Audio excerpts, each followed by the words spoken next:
नारायण का नाम लेंगे। नारायण नारायण। श्री पुरुषोत्तम मास महात्म्य का 10वां अध्याय। दुर्वासा का उल्लंघन कर ऋषि कन्या द्वारा शिव की आराधना। नारद मुनि बोले, हे तपोनिधि, उन महाक्रोध एवं परम तपस्वी मुनि ने उस ब्राह्मण कन्या से क्या कहा, वह सब मुझे सुनाइए। सूत जी ने कहा, इस प्रकार नारद जी के वचन सुनकर श्री नारायण जी ने बताया कि दुर्वासा ऋषि के वे गुप्त वचन सर्वलोक हितकारी हैं। श्री नारायण जी के वे वचन नारद जी को सुनाते हुए कहा कि कृपालु मेधावी ऋषि ने ब्राह्मण पुत्री के दुख निवारणार्थ जो कहा वह इस प्रकार है। दुर्वासा ने कहा, हे सुंदरी, बहुत गुप्त बात कहता हूँ। हे सुभंगे, अब आने वाला 3रा महीना पुरुषोत्तम मास है। उसमें तीर्थ में जाकर स्नान करने से मनुष्य बाल हत्या के दोष से मुक्त हो जाता है। हे सुंदरी, इससे अधिक कार्तिक आदि महीने भी नहीं हैं।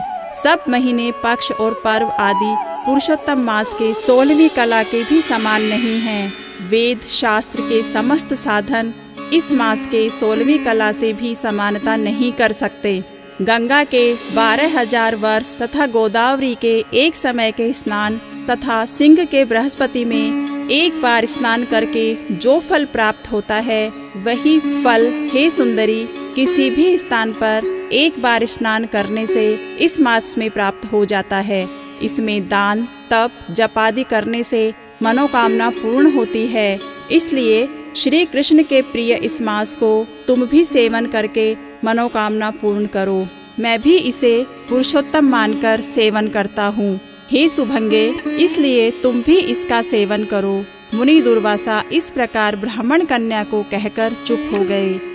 श्री कृष्ण बोले, दुर्वासा के वचन सुनकर वह मूर्ख कन्या क्रोधित हो कहने लगी, हे ब्राह्मण, आपके वचन मुझे पसंद नहीं हैं। माघ, कार्तिक, वैशाख आदि मास सेवन करने पर क्या कम फल देने वाले हैं? शिव, पृथ्वी, सूर्य, अंबिका एवं गणपति की सेवा पूजा क्या उससे कम फलीभूत है? व्यतिपात आदि योगों को आप छोड़कर इस मास की प्रशंसा क्यों करते हैं? यह मास तो सब कर्मों में निंदित मल मास है। आपको लज्जा आनी चाहिए। सूर्य की संक्रांति इसमें होने से इसे श्राप श्रेष्ठ कैसे कह सकते हैं? मैं जानती हूँ कि सब दुखारी निसंदेह श्री हरि हैं। ब्राह्मण पुत्री के वचन सुनकर दुर्वासा की आंखें क्रोध से लाल हो गई, किंतु मित्र कन्या होने के कारण फिर भी उसे शाप नहीं दिया, अपितु दया आ गई। उसे अपना हित अनहित जानने में योग्य नहीं समझा। पुरुषोत्तम मास की महिमा बड़े बड़े विद्वान नहीं समझ सकते, तब मूर्ख बुद्धि पुरुष और स्त्रियां कहाँ जान सकते हैं? यह बाला पितृहीन कुमारी है, दुख के कारण यह तप रही है, मेरा शाप कैसे सह सकेगी? इस प्रकार विचार कर क्रोध दूर करके मुनि दुर्वासा बोले, हे बाले, तू मेरे मित्र की बेटी है, इसलिए मैं तुझ पर क्रोध नहीं कर रहा हूँ। तुम जैसा चाहो वैसा करो, और मैं जो तुम्हारा भविष्य कहता हूँ वह सुनो। तुमने पुरुषोत्तम मास का निरादर किया है, उसका दंड इस जन्म में अथवा दूसरे जन्म में अवश्य प्राप्त होगा। मैं तो बद्री का धाम जा रहा हूँ, तुम्हारा कल्याण हो, मेरा समय नष्ट न करो। होनहार शुभाशुभ को कौन मिटा सकता है?